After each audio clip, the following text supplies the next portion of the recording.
cantando ao Senhor, e só nele me alegrarei. Eu celebrarei, cantando ao Senhor, e só nele me alegrarei. Eu louvo e adoro, porque tem privado. Eu louvo e adoro, porque tem privado. Eu celebrarei, cantando ao Senhor, e só nele me alegrarei. Eu celebrarei, cantando ao Senhor, e só nele me alegrarei.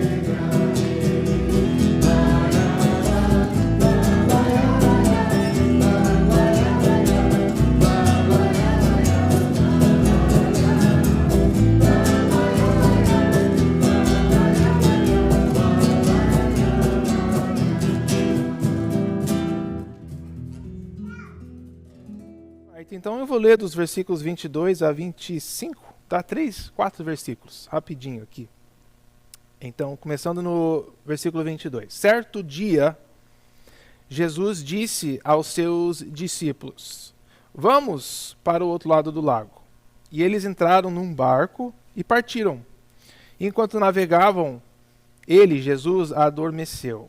Abateu-se sobre o lago um forte vendaval, de modo que o barco estava sendo inundado e eles corriam grande perigo. Os discípulos foram acordá-lo, clamando: Mestre, mestre, vamos morrer. E ele se levantou e repreendeu o vento e a violência das águas, e tudo se acalmou e ficou tranquilo. Aonde está a sua fé? Perguntou ele aos seus discípulos. Amedrontados e admirados, eles perguntaram uns aos outros: Quem é este que até os ventos e as águas dá ordens? E eles lhe obedecem. E termina assim. Não termina com Lucas falando: e foi neste momento que entenderam que Jesus era Deus, ou alguma coisa parecida, né? E termina com uma pergunta, também meio aberto, que nem Lucas tem feito em alguns outros episódios, que nem o banquete que o fariseu convidou Jesus, a gente não deixa meio que aberto assim o final da história. E nos convida daí a participar e tentar responder a pergunta de Jesus, que ele fala: cadê a sua fé? E a pergunta que eles estavam fazendo a si mesmos: quem que é este homem? Então vamos voltar e ir um pouco mais devagar e ver se a gente observa algumas coisas sobre este momento. Mas a primeira coisa é esta, que ela termina com essa Jesus fazendo perguntas e os discípulos não respondendo e também fazendo perguntas, né? Imagina a cara dos discípulos quando Jesus ele está no barco na frente, né, repreendendo, e tudo se acalma, ele vira assim: cadê a sua fé? Eles: hã? É um pouco estranho, né, essa cena. E aí eles estão se perguntando, né? Será que foi de suspiro assim, né? Quem que é esse cara? Ou será que era pensamentos na cabeça dos discípulos? Mas termina sem a gente saber se teve mais uma conversa. Ele foi descendo, olhando para cada um, e sentou no seu lugar, ou como é que foi o final. Então é bem nesse estilo. Então é difícil você tentar extrair algum princípio muito, sei lá, pelo menos rapidamente. Aqui a lição é essa para nós. E então, só para destacar, já eu acho que é claro que a ideia é que não seja... Pessoalmente, estávamos vendo a parábola do semeador a semana passada, que logo que chegamos aqui tem um link com essa história, com a parábola do semeador, que era tudo sobre ouvir. Como que nós estamos ouvindo e recebendo a mensagem de Jesus? A palavra-chave semana passada foi ouvir. E vemos aqui que nós temos uma palavra extremamente parecida, que é essa palavra que as águas e os ventos obedecem. A raiz dessa palavra é igual, é escutar ou ouvir. Mas no sentido de eu escutei, entendi, então eu vou me submeter. Mas a raiz é a mesma, que já nos convida a pensar sobre o que Jesus está ensinando, fazendo, e agora este episódio. Então, já digamos, um pensamento maior, Jesus na parábola fala que, né, que essas sementes jogadas são a palavra de Deus e os solos diferentes são maneiras diferentes de receber e ouvir a mensagem. E aqui os discípulos demonstram que eles mesmos não estão entendendo que as nuvens, o vento, a água, ela consegue ouvir Jesus, mas os próprios discípulos não estão reconhecendo ainda a voz do Criador totalmente. Então, temos alguma coisa com isso, como ouvir Jesus mesmo. E logo seguinte, quando eles chegam, o próximo episódio, uma das primeiras coisas que acontece com o endemoniado é que ele já chega e fala o quê? Quem Jesus é. O Filho do Deus Altíssimo. Então nós temos as águas reconhecendo Jesus e os demônios reconhecendo Jesus, mas os discípulos e várias pessoas ainda não, né, entendendo. Então é um pouquinho de contraste. Mas vamos voltar aqui no início do episódio e pensarmos um pouco sobre este momento. Eu acho que ela já exclui algumas ideias. Sabe que tem algumas ideias populares sobre este momento da tempestade? Uma, recentemente mais popular, é que Jesus, neste momento, quando ele vira e fala para os discípulos, cadê sua fé? Como se ele estivesse bravo com eles, é que Jesus calmou a tempestade e fez este milagre como um homem cheio do Espírito. E ele estava mostrando o que é possível quando o homem, o ser humano, é cheio do Espírito, conectado, íntimo com Deus. Ele tem essa habilidade, além dos outros milagres, de também comandar o vento e fazer mudanças no clima.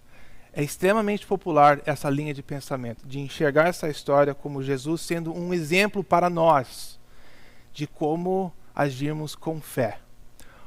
Ou, por outro lado, é o que Jesus faz por nós quando nós temos fé nele. Se tivermos fé, Jesus vai acalmar a tempestade em qual nos encontramos. Ou evitamos totalmente a tempestade, se tivermos a fé. E os discípulos não tiveram a fé, então tiveram que aprender uma lição meio que difícil. Mas não creio que tenha muito a ver essas duas ideias aqui para nós. Voltamos aqui então dos versículos 22, 23 e 24. Eles entraram num barco logo depois daquela pregação, então tinha uma multidão grande e, pelo jeito, Jesus foi quem decidiu aqui a partir. Você vê no 22 que foi Jesus que disse, vamos para o outro lado do lago. E lembre desse detalhe, a decisão de sair e partir foi de Jesus, sabendo, né, da tempestade e também sabendo para onde que eles estavam indo e quem ele iria encontrar no outro lado do lago. Então eles entram no barco e claro que ele dorme. Eu acho que é para nós entendermos que realmente não foi apenas, sabe, um vento, ventania, chuva e um pouquinho de água. Não é que foi uma coisa mais ou menos. Pescadores experientes, pressupondo aqui que são os discípulos, os apóstolos, Pedro pelo menos 4 deles têm bastante experiência. Então, de saber o que fazer neste momento. Claro que já viviam a vida inteira fazendo isso. Então, a ideia de ter um risco grande é que eles estão reconhecendo este é um momento raro. Né? Essa tempestade é fera. Estamos correndo um risco grande aqui. Alguma coisa pode acontecer. Versículo 24 diz que eles acordam Jesus e eles falam, mestre, mestre. Falam 2 vezes essa palavra, mas falam, vamos morrer. Eu não tive o tempinho aqui de eu colocar uma outra tradução, mas existe uma alternativa tradução nessas palavrinhas. Alguém tem, por acaso, algum pouco? Eu sei que o Mar tem. Eu acho que é uma das versões da Almeida que o Mar tem. Chegando-se a Jesus, discípulos despertaram, dizendo, mestre, mestre, estamos perecendo. Estamos perecendo. essa tradução aqui que temos é vamos morrer, tipo, está logo chegando. Mas se você notou no que o Mar falou, aquela versão fala estamos já perecendo. Está no aspecto presente, ao invés de algo iminente no futuro. Seria mais correto, literalmente, esse aspecto presente. Estamos morrendo já. A água já entrou no barco. A situação já está ruim. Não é que daqui a pouco vai ficar ruim. É que eles já tentaram, eu imagino. Vamos ver se a gente mexe com esse negócio. Vamos dar um jeito. E não está dando certo. Já passou daquele nível. E agora tem que acordar Jesus e avisá-lo. Jesus, acorda. A gente vai ter que sair do barco. Alguma coisa assim. Então é dramático este momento. E Jesus, ele simplesmente levanta. Lucas não dá esse detalhe se ele demorou para acordar, se foi assim, se ele se assustou, se ele ficou bravo. Pelo jeito que fala aqui, levantou e repreendeu. Deve ter sido fantástico, né? De todos os milagres que Jesus fez. Ele vai fazer aquela de andar nas águas, que também foi outro momento, que deve ter sido fantástico. Mas esta série de milagres, essa semana que os discípulos vão ter, de ter ouvido as palavras do semeador, e aquela multidão, e Jesus curando, mais endemoniados sendo curados, e aí essa tempestade, depois vão encarar outro endemoniado, depois Jesus vai ressuscitar uma pessoa que morreu. Parece que foi tudo assim, ó, pá, pá, pá, pá, pá, pá, uma depois da outra. Uma semana inesquecível, né, na vida desses discípulos. E começa com essa grande tempestade e Jesus falando com a criação. Para nós que já cremos em Jesus como Filho de Deus, imagino que temos alguma coisa na cabeça que Jesus é Deus, é uma coisa que faz um cristão, que nos diferencia entre as religiões, é que cremos que Jesus, totalmente homem, totalmente Deus. Então quase que isso aqui encaixa. É claro, né? Deus tem autoridade para fazer essas coisas. Mas lembre que os discípulos, eles ainda não sacaram isso. Eles não entendiam que Jesus era a carne de Jeová andando com eles. Era o Messias, homem especial da parte de Deus, cheio do Espírito de Deus, um grande profeta, o próximo líder, o que ia transformar agora a nação. Mas Deus em carne, aquela ficha ainda não caiu.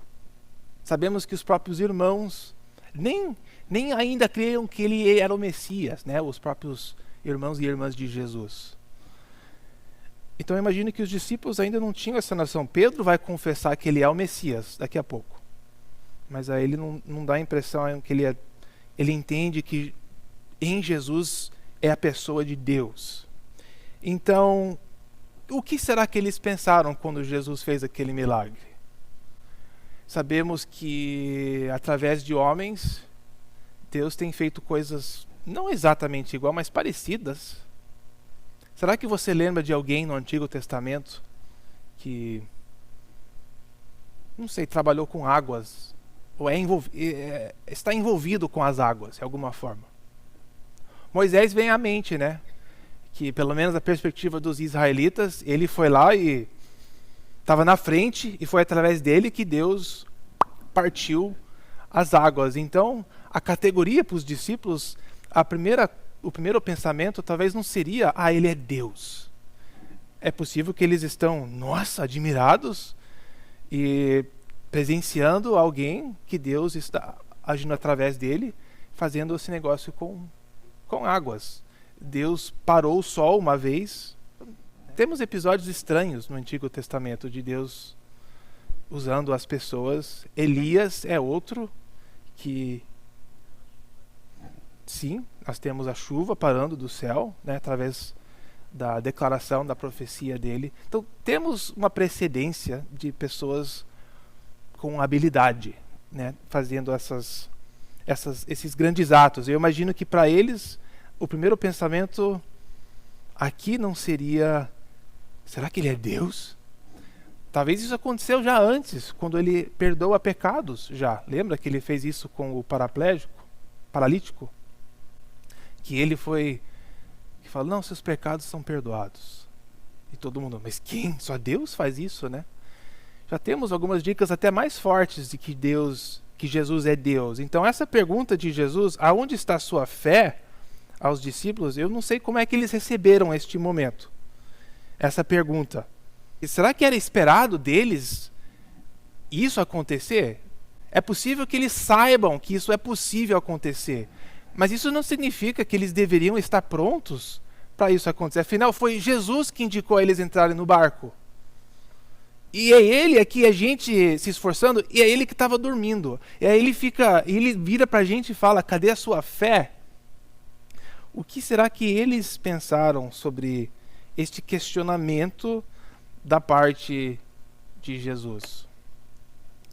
Difícil, né? Porque a gente não tem aqui a explicação disso. Seria legal se tivesse. Só estou levantando perguntas para ver se a gente pensa um pouco mais sobre este episódio. E eu acho que eles não tinham essa categoria de Jesus ainda como Deus, como, isso explica tudo da parte de Jesus.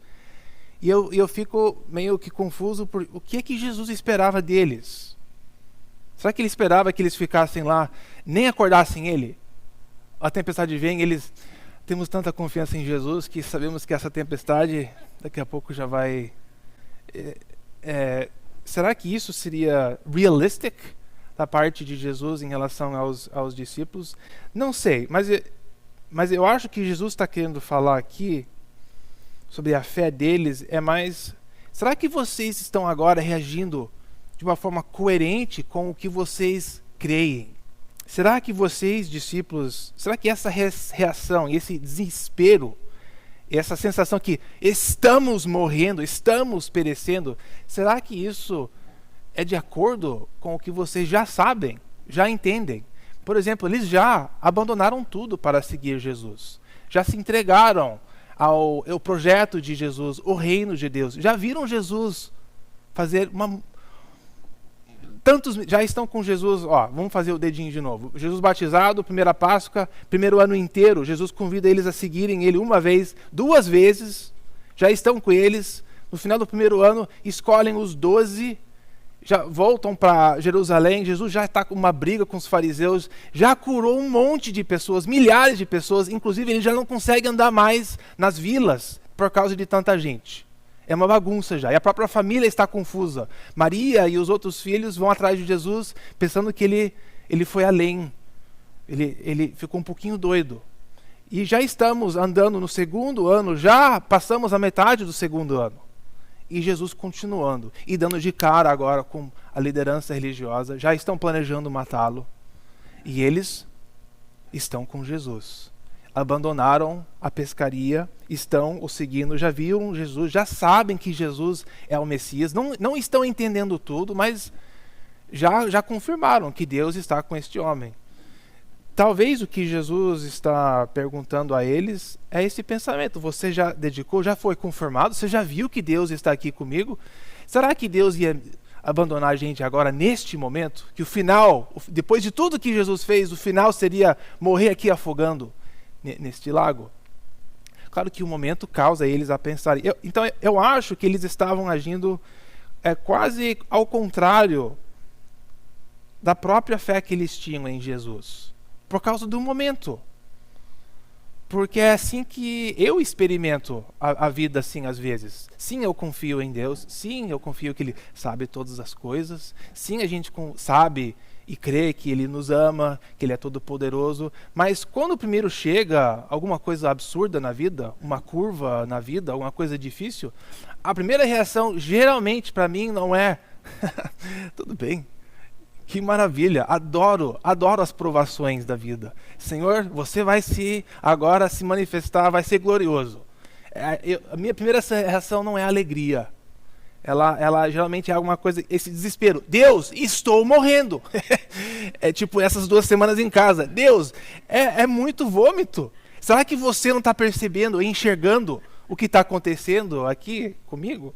Essa é a nossa reação, que vai contra o que a gente no fundo crê. Somos um pouquinho incoerentes, nós, pecadores, seres humanos. É a reação totalmente normal da parte dos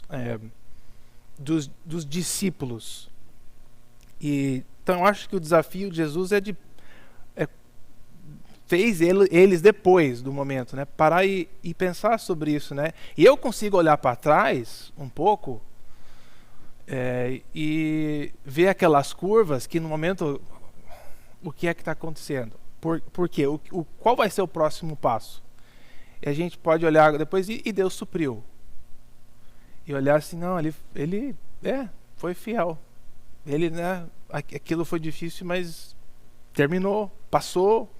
E Deus, de uma forma que eu não esperei, Ele me ajudou naquele momento. A gente consegue olhar para o passado da vida e enxergar isso. E é um pouquinho o desafio de pensar assim no presente também, de nos relembrar dessas verdades. E eu penso assim, que devemos relembrar de quão seguro nós estamos na mão de Deus. Quando Ele faz essa pergunta para os discípulos, claro que seria alguma coisa, mas para nós continua valendo essa mesma pergunta. Deus, para nós, aonde é que está a sua fé, a sua confiança em mim, a sua consciência do fato de que você está totalmente seguro na mão de Deus. É bom lembrarmos disso, que a Bíblia diz que fomos escolhidos da parte de Deus antes que Ele deu início ao universo, que Ele já, na cabeça dele, pensou em nós, já sabia em nós, sabia da circunstância, do momento que iríamos viver, de cada circunstância que iríamos enfrentar na vida, de como certas coisas no início da vida seria bom nós termos para enfrentarmos o que viria pela frente. Deus teve consciência de tudo isso, escolhidos antes da fundação do mundo. É bom lembrarmos deste fato. É bom também lembrarmos que na salvação nossa tem coisas boas para a gente relembrar, que eu acho que a gente esquece por sermos incoerentes, por sermos pecadores, por sermos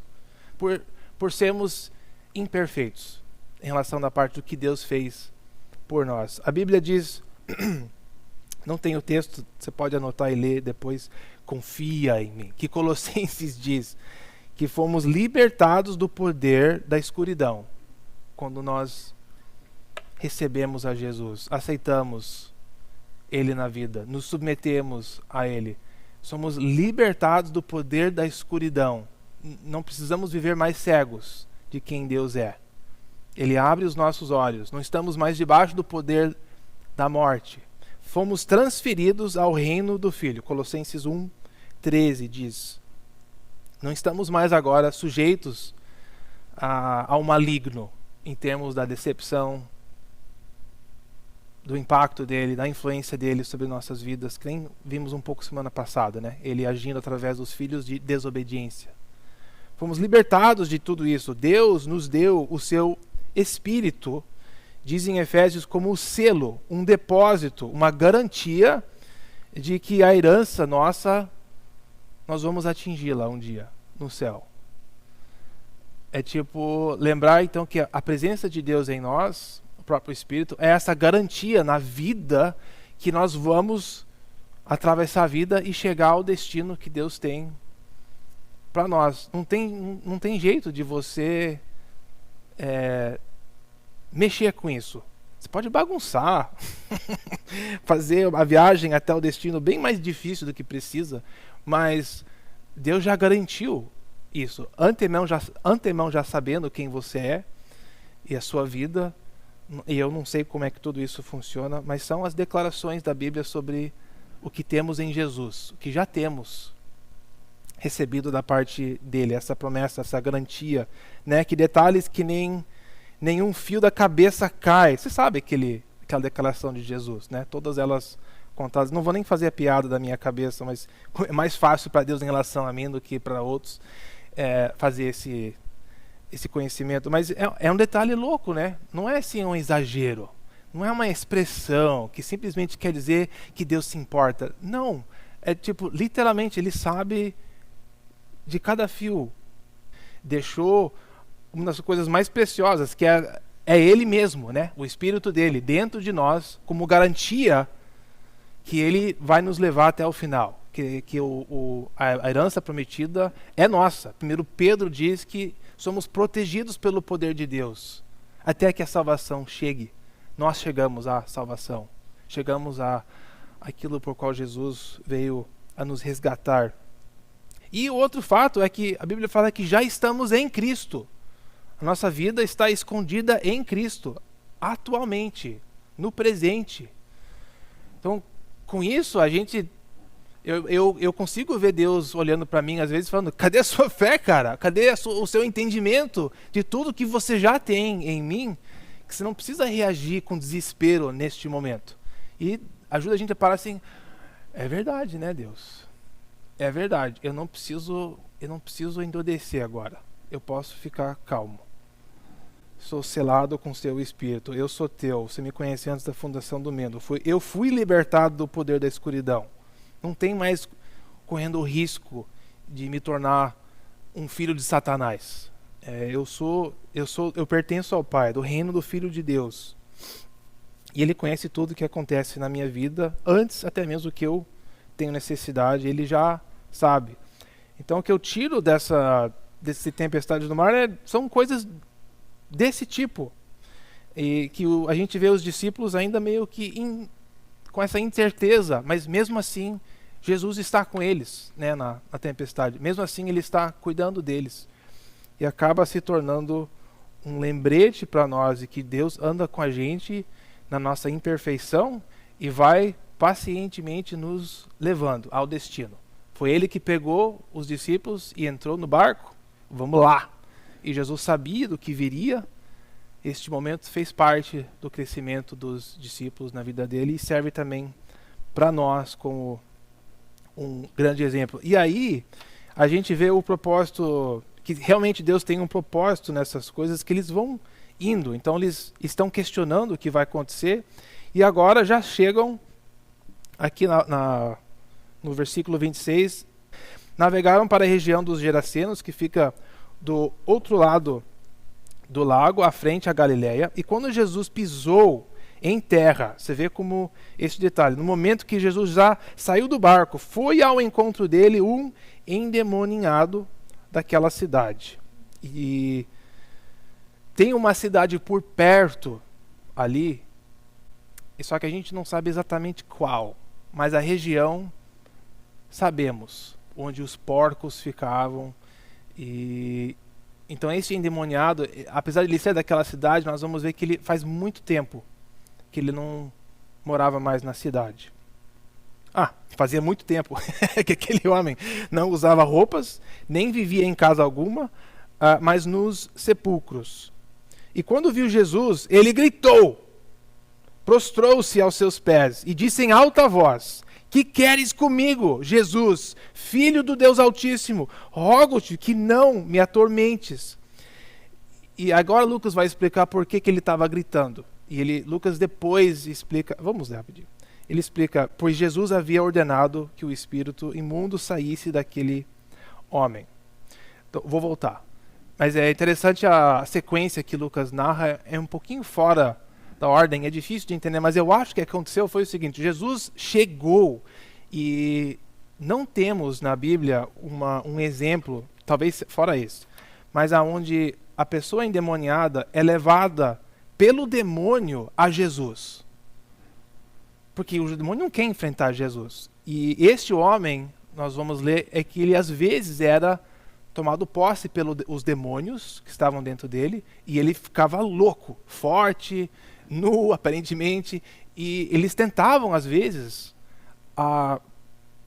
prendê-lo, mas quando o demônio se manifestava, ele quebrava as correntes. Então, você imagina o coitado, que às vezes ele estava em si, e teve que viver em isolamento, teve que sair de casa, sabendo que às vezes, quando ele voltava em si, ou não sabemos se ele estava consciente o tempo todo do que fazia, mas deve ter sido uma vida terrível. Então é possível que quando Jesus chegou, talvez ele já ouviu de Jesus, porque de lá, você viu aquelas imagens que eu te dei? De um ponto, você consegue ver, quase o mar inteiro, a região toda. Não seria louco de pensar de ele estar em algum lugar lá fora e vendo aquele barco chegando, se aproximando. Talvez até ouviu falar que era Jesus. Sabemos que as multidões seguiam Jesus por todo canto. Então não é fora da realidade pensar que quando ele estava em si, ele Foi ele que foi atrás de Jesus e se aproximou. E foi neste encontro que aí o demônio, peraí, né? E começa aquela luta. E Jesus falando, sai daí, cara. E começa essa loucura. Mas, ou é possível, eu acho que não faria sentido o demônio querer enfrentar Jesus, porque ele já sabe que ele é inferior a Jesus. Ele fica pedindo, por favor, não me mande lá no abismo. Então eu acho que a lógica aqui seria a pessoa se aproximou. Ele viu Jesus e essa é a minha oportunidade, talvez, né, de procurar ajuda. Não sei. Então ele começa a gritar, né, o endemoniado, rogo-te que não me atormentes, e é porque Jesus, né, estava falando para ele ir embora. E ele não queria. Ele não queria sair. Ele estava quentinho, estava confortável na vida dessa pessoa. E versículo 30 diz, Jesus lhe perguntou, cara, qual é o seu nome?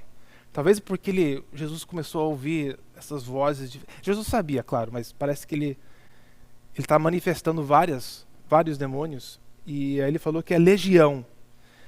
E muitos, né, dizem que essa palavra da legião romana implica milhares de pessoas, um número alto, digamos. Então é possível, né? Que estamos falando, lembra que a gente falou que a mulher Maria Madalena tinha 9 e já era bastante? Então, legião possivelmente era bem mais. E por a quantidade de porcos que esses demônios vão invadir, talvez milhares não é um número fora de sério de achar que tinha vários dentro deste homem. Simplesmente nos diz muitos demônios haviam entrado nele. E aí os demônios imploravam-lhe que não os mandassem para o abismo, que a Bíblia fala em poucos lugares, principalmente em Apocalipse, que é este lugar onde esses espíritos malignos estão meio que presos ali, e estes não querem ir lá. E é outro detalhe que a gente não sabe muito, então eu não vou gastar muito tempo falando das teorias de tudo isso. É simplesmente, eles não querem ir lá, estão pedindo que Jesus não os mandem lá para o abismo. Ao invés disso, havia uma grande manada de porcos pastando naquela colina, e os demônios, Jesus, por favor, nos deixe entrar lá, nos porcos. E Jesus, ok. Eu não sei o que é mais estranho, né? A vontade deles quererem entrar nos porcos, ou Jesus falando, good idea, vai lá, entra nos porcos. E saindo do homem, os demônios entraram nos porcos, e toda a manada atirou-se precipício abaixo em direção ao lago e se afogou, claro. E aí a gente não sabe o que aconteceu com os demônios. Foram para outra pessoa, ficaram viajando ali no mar, o que aconteceu com os demônios? Não sabemos, porque o foco aqui é no o que vai acontecer com essa pessoa, o que Jesus fez por este homem endemoniado. Não sabemos como que este coitado estava com milhares de demônios dentro dele, mas que sim, que ele tinha. E a gente vai ver o resultado daqui a pouco, mas antes eu achei que ele serve como uma boa ilustração, um bom exemplo de como todo ser humano pecador, a condição é perante Deus. Este homem com certeza não era a vontade dele, eu imagino, de viver assim, nos sepulcros, sozinho e com essa condenação, né, de estar fora de todo mundo, sem a família dele. Não sabemos se ele tinha filhos, se ele era avô, se ele era solteiro, não sabemos nada da vida, mas ele tinha pai e mãe. Isso eu tenho certeza que ele tinha em algum momento da vida, mas estava morando totalmente sozinho. Então representa muito bem a vida de pecador, onde às vezes pecados tomam posse da nossa vida e acabamos fazendo coisas que nunca tínhamos planejado a fazer, né? Atitudes, hábitos pequenos que nunca é tratado na vida, que vão tomando um lugar na vida que a gente acaba fazendo e falando coisas que, nossa, eu nunca tinha intenção de chegar a esse ponto na minha vida e sofrer consequências com isso. É a condição humana. Estamos presos ao pecado. Somos que nem esse endemoniado, com milhares de problemas e coisas que parece que controlam a nossa vida, a nossa língua, a nossa mente, os nossos pensamentos, e precisamos de um resgate. Então ele é perfeito nesse sentido.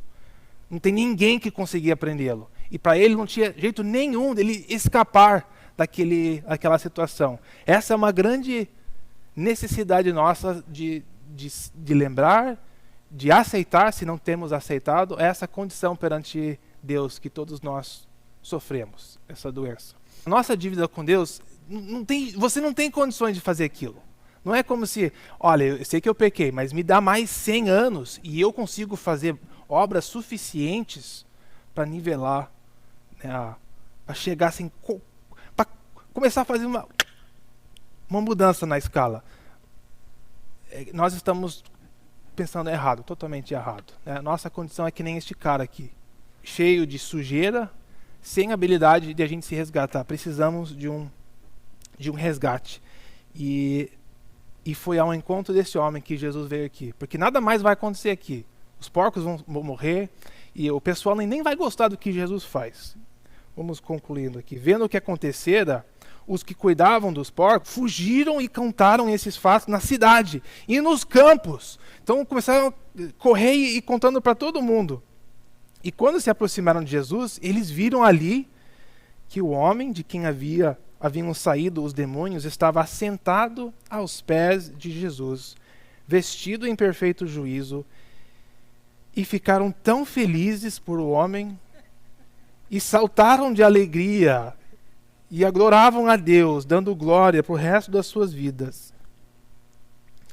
Ficaram com medo, né? E se vê novamente aqui a situação do endemoniado também representa o que Deus quer fazer ou faz na vida das pessoas que vêm a Ele, ao encontro dele, de ser resgatado por Ele, de ter os seus pecados perdoados. Diz aqui que ele estava assentado aos pés de Jesus. Essa é uma das transformações que Jesus faz nas pessoas que é inacreditável. Pessoas estão distantes, na escuridão e vivendo totalmente com nada a ver em relação a Deus, e a vida, quando encontram Jesus, muda de querer saber mais de Jesus. Né? É um ato do Espírito Santo na nossa vida de colocar aquele desejo no coração de conhecer mais sobre Jesus, conhecer sobre Ele, o que Ele fez, como é que Ele é, o que Ele quer de mim. Nos posicionar aos pés de Jesus. Essa submissão a Jesus não é uma coisa que eu acho que é natural de nós, querer nos prostrar aos pés. Jesus, eu sou menos que você. O que você fala é o que eu quero fazer e viver. Essa disposição é um grande milagre. Vestido em perfeito juízo. Isso quer dizer sensatez. É uma palavra interessante aqui. Perfeito juízo. A transformação da mente. Sabe que Romanos diz que o mundo fora Deus tem uma mente, o quê? Vocês sabem, Romanos 1, a depravação do homem é uma mente deturpada, uma mente que é incapaz de comprovar a verdade. Uma mente que não consegue reconhecer a verdade. Não tem habilidade de fazer isso. É uma mente escura. A mente entrega à escuridão. Jesus liberta a gente, coloca um desejo de se aproximar de Jesus, uma gratidão que nos leva a querer conhecer mais Jesus, nos aproximar dele. Perfeito juízo, essa transformação do nosso pensamento sobre as coisas, de abrir os nossos olhos, de ter um equilíbrio. Esta paz que estamos buscando é o fruto do trabalho de Jesus, da palavra de Jesus em nossas vidas.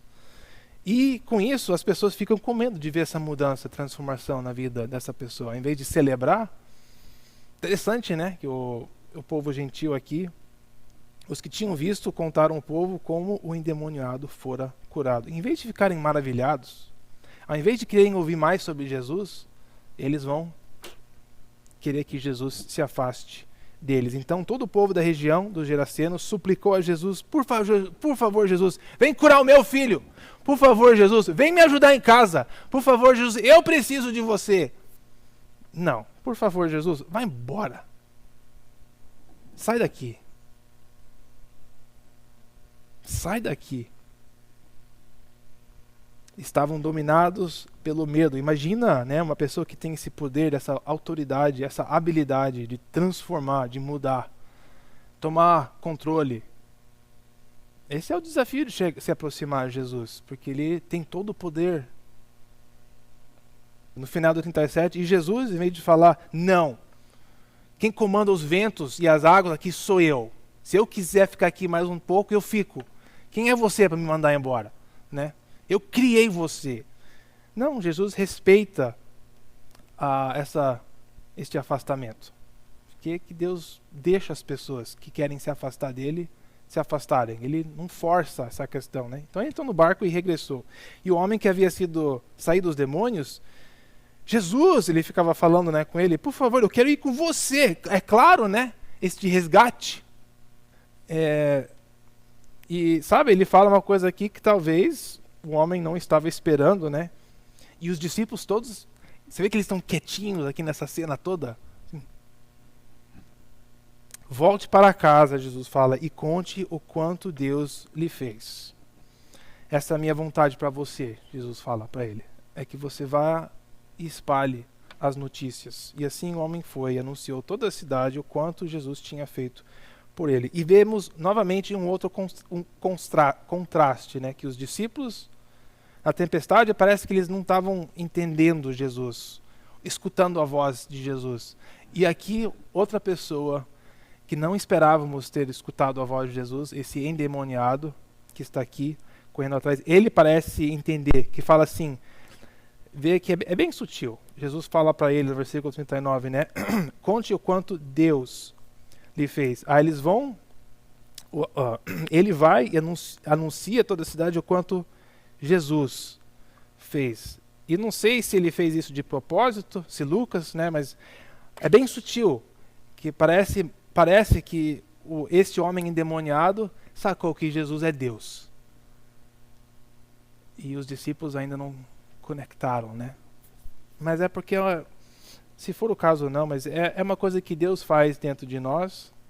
E essa vontade de buscar esse endemoniado foi Jesus. Como notamos que Jesus foi quem quis entrar no barco. E ele falou, vamos lá. Ele sabia que tinha um cara lá que ele iria lá salvar. E foi novamente assim a nossa salvação. Foi a iniciativa de Deus a nós.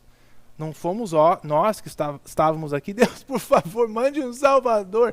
Que ele respondeu e falou, então eu vou mandar Jesus. Ou, sim, foi Jesus que foi ao encontro de nós quando estávamos numa situação totalmente impossível.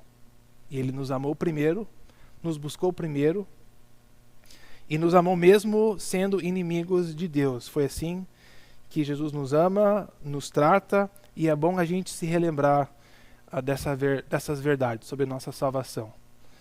Ser lembrados aonde está a nossa fé, de pararmos e de relembrarmos quem nós somos, se somos realmente resgatados da parte de Deus, e se não, é um bom momento de pensar sobre isso. Quem é Jesus, que nem os discípulos? Quem que é este homem? Quem é Jesus para você? Se ele é o Salvador que te livra da escuridão, perdoa os teus pecados, te ama. E se é assim, esta é a vontade de Deus, que você se assente aos seus pés, que você compartilhe o que Jesus fez por você com os outros na sua vida também, que outros possam ouvir e receber essa grande notícia. E é por aí, meus amigos, irmãos. Nós trataremos do próximo 2 milagres juntos também. Então, concluiremos o capítulo semana que vem de mais curas que Jesus está fazendo. Mas essas curas são um conjunto de eventos que os discípulos estão passando. Parece que faz uma semana que eles vão passar por tudo isso. Bastante coisas que eles estão vivendo e aprendendo. E que, novamente, são momentos para nós também pensarmos e refletirmos sobre quem é Jesus para nós.